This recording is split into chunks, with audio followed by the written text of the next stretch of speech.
Again, you need a 12 millimeter. 12 millimeter. You either need a wrench or a socket. You can use a socket. This happens to be a 1/2 inch drive. I've got some 3/8 drive stuff. I'd prefer wrenches if I can. It really doesn't matter though. What you're gonna do is you're gonna want to make sure it's set to loosen. I don't know if this is it or not. No, they're set to tighten. Okay, sorry. So you loosen it. So this is your brake caliper. Let's just explain a few things. Brake caliper bracket, brake rotor, okay? And then inside of here, right there's your brake pad. Okay, that's what wears out, and if that wears out too much, you'll grind into this. This is just surface for us, it's no big deal. But if you get down to metal, we do what we call metal on metal, and that'll ruin your rotors. So anyway, you're gonna want, there's 2 bolts back here. Loosen the top one and the bottom. Top one and bottom one, okay? And once you loosen those, this whole thing will come off, and you take it out and you just set it, you secure it somewhere. Some people use wire, some people use bungee cord. I just prop it somewhere good because I'm not going to be in here long enough for it to really matter that much. But anyway, that's what you would do. So we're going to start by taking off these bolts here and getting this out of the way. Now this time we're doing pads and rotors, so it's going to be a little bit more. If I was doing just pads, I'd take this off and leave this on. But since I'm doing both, once we get this bolt and this bolt, this comes off. And then there's a bolt here, and there's a bolt on the bottom right here. You loosen those two, this will come all the way off, and you can replace this. So that's what I'm going to be showing you guys today. I'm going to loosen these bad boys up.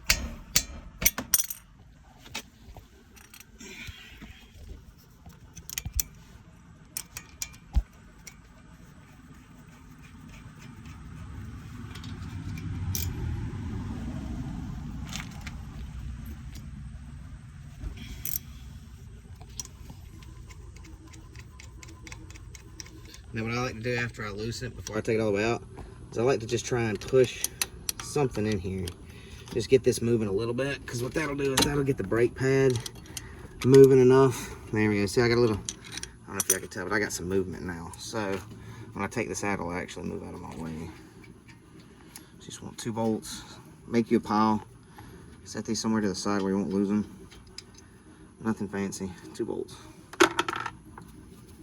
This should come out like that. And see, I just set it here because I'm not going to be doing nothing too crazy. But anyway, pop the pads out. Use whatever method.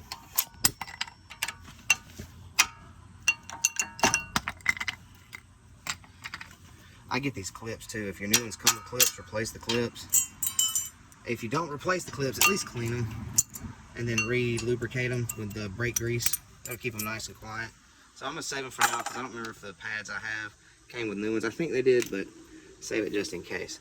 So now we got to find out what size wrench. I usually use a socket on this one. These are a little tougher to get out. So maybe a 16 or 17.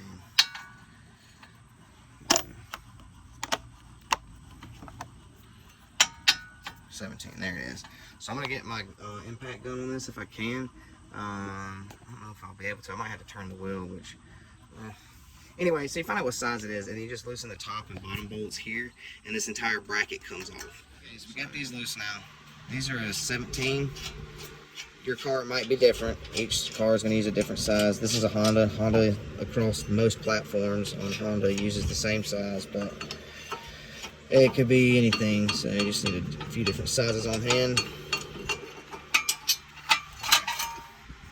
So easy that was. 2 bolts and a bracket. Now what we do is we got to loosen this Phillips head, and then this whole thing should come right off, and we can put the new one on, and then it's just a reverse. Put this back on. We'll have to grease these. These are called slide pins. They help the brake caliper slide in and out, and if you don't replace the silicone or the lubricant or whatever, when you do brakes, it'll dry up on you. Like, look, this is already, I mean, it's already fairly used. I don't know if y'all can see. Yeah, see? Still got some. It's still good, but you want to change it anytime you do brakes. You want to re-grease the slide pins. There's 2 of them, one there and one there. And when you get it back on, see that? Make sure you get that dust sleeve. We call this a dust sleeve. Get that dust sleeve up over that slide pin, so that way dirt and debris don't get down in there. Dry that out even more. put grit down in there and possibly ruin it. What happens if these stop sliding, your brakes could lock up. This thing will not move back into position like it's supposed to if those slide pins aren't greased, and you'll lock your brake down on your rotor, and you could potentially pull off to one side of the road or the other depending on which side locks up. So very, very important note that most DIY people miss is re-greasing these slide pins. And it's not going to hurt anything. I clean them up before I grease them. I usually grab a rag, dry them off real good, clean them up, and re-grease them, and then throw them back in. And that's done it for me for the last however many years I've been doing this. So that'll be the next step, is remove this screw, pull this whole thing off, and we'll put the new ones on. All right, this is how I get these screws out. I make a special tool for this, and I've got it. I just didn't feel like digging it out. What you want to do is you're going to take a Phillips head, stick it in there. Sometimes it'll just unscrew like that, which is great.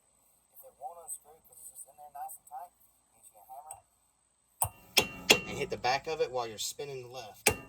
Boom, just like that. Anyway, you want to take these off. If they have them, not all vehicles have them. Some of them do, some of them don't. And then this will come right off. Look at that. Boom. Toss that to the side. We'll get the new one. Put the new one on. Put the screw in. And we'll do everything we were just doing, but in reverse.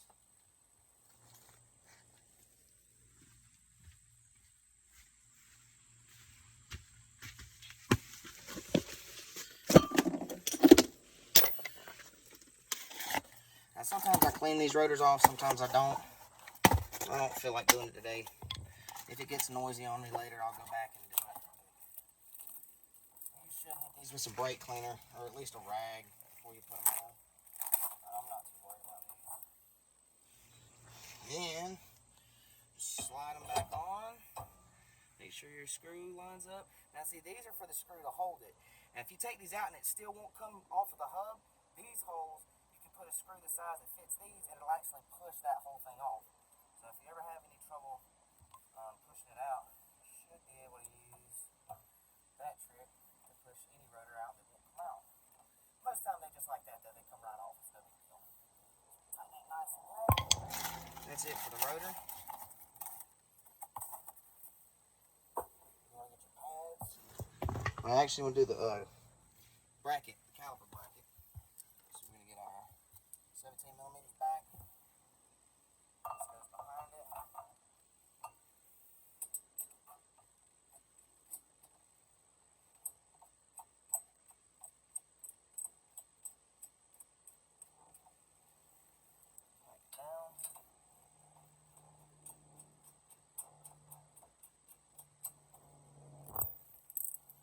Millimeter.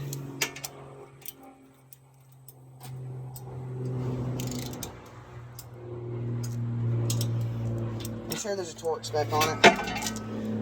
A proper mechanic will tell you to do that. Not everybody has a torque wrench. You can rent them from places like AutoZone, Advance. Not many people know that. Not many people care. I should do it, but I've been doing this long enough. I know how tight to get it where it's not going to back out, and it's never backed out on me. So I'm not particularly worried about it, but you want to do it the right way. There's a torque spec. You can find it online.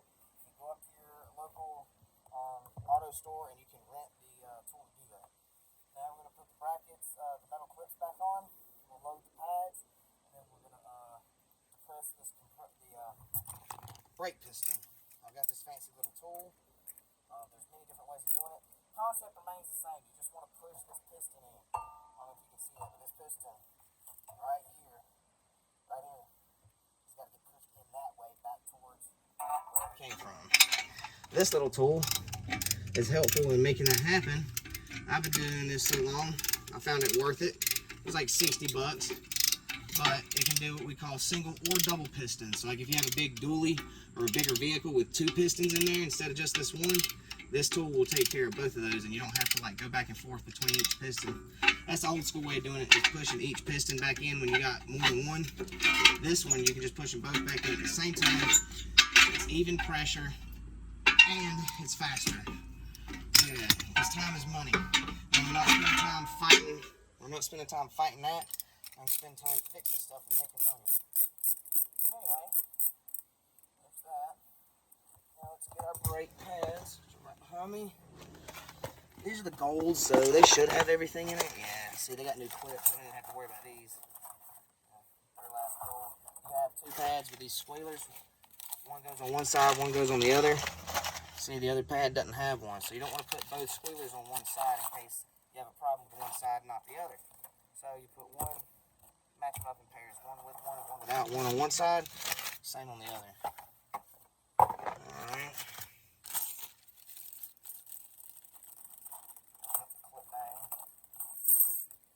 They're only going to go on one way, so it's not like you can do it wrong. I'm not even going to try and show you. You just have to figure that out. If you can't figure that out, you shouldn't be doing this. Alright. These clips flush all the way in there. Next, we're going to lubricate the back of this brake pad. Get those in there, and before we put the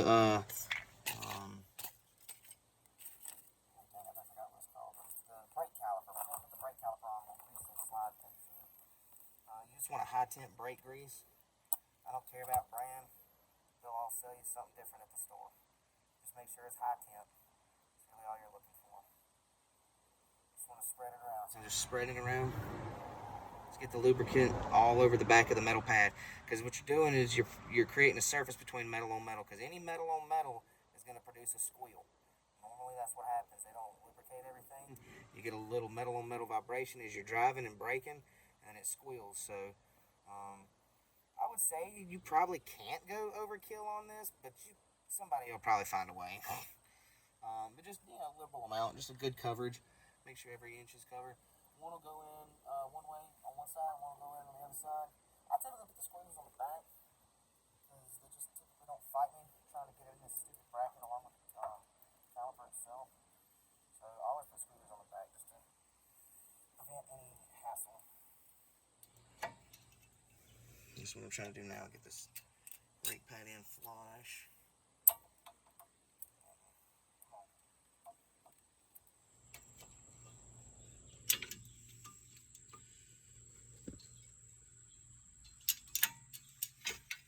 This one's fighting me a little.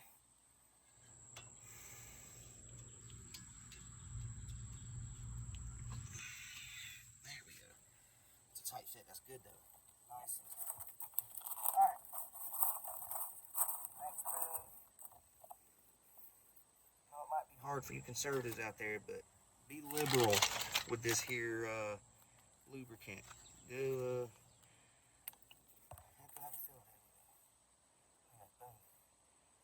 a little lubricant goes a long way in this.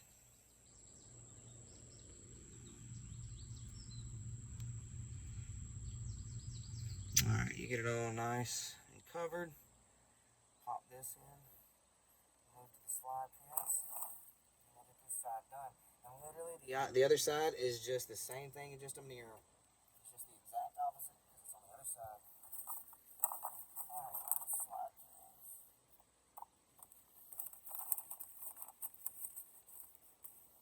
Clean off the rag or whatever. Just get all the old stuff off. That's the idea.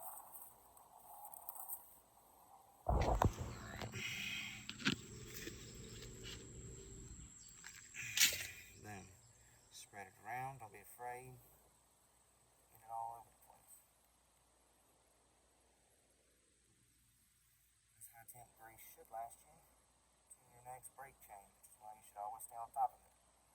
As long as you stay on top of it at every brake job you do, you'll never have to buy a caliper because it's seized up or locked down or whatever it does. Slide it back in. Make sure you get that dust cover on. You might have a little spillage. It's fine. Clean it up and all done. Bam. There's that one. And boom, there's that one.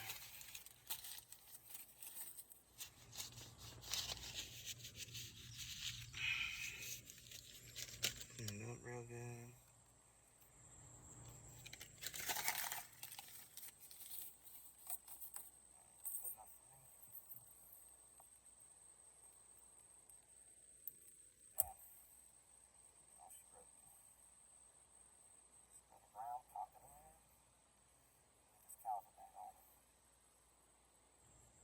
This is a part right here that most DIY people forget to mention, or people that do their own brakes forget. And one time we saw a customer when I was working at the shop I was at, they did it themselves, or they had done the brake job themselves, and it was still in process. They came in, we took a look at it. The pad was flipped in backwards. I don't know how they got it to fit, and I don't know how they got it on the road. But when we quoted him a proper brake job, he said, "Oh my gosh, no," and he left. We've had to. Now, thankfully, I'll say our technician was quality enough. He flipped the pads around the correct way at the very least. He did. We didn't let that car back out of here like that. We couldn't. That was just too dangerous, and the shop was like, no way. We'll at least flip the pads. So we at least flipped the pads, but yeah, gotta be careful. Make sure you put the pads in correctly. Make sure it goes with the curvature of the rotor. And make sure you have a good amount of lubricant, and you'll never mess up. I promise. So then this just slides back on the way it was. You're gonna have to push the slide pins in a little to get it to fully sit flush. Make sure the slide pins are set right. Excellent. And then you just put your bolts back in. And again, I do hand tight. I mean, spark plugs, you thread it by hand and then you give it a quarter turn. If that's good enough for a spark plug where they're having an actual explosion inside the cylinder, you're pretty good doing hand tight on it. Now don't go crazy because these bolts will snap. And you can replace them, but they will snap. Thankfully, I've not had that problem, but it can happen. So then you just take your 12 millimeter. That's what size mine is. Yours might be different. Whatever size vehicle you have, it's going to be different. Just tighten it real nice. That's that. Same with this one. This is all the way. There we go. Tighten it all the way.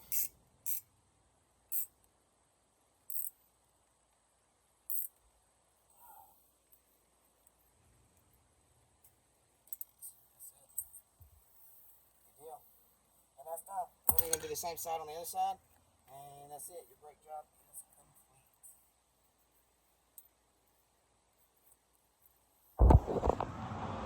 Here it is, all done. We'll put the tire back on, and that'll be it for this side.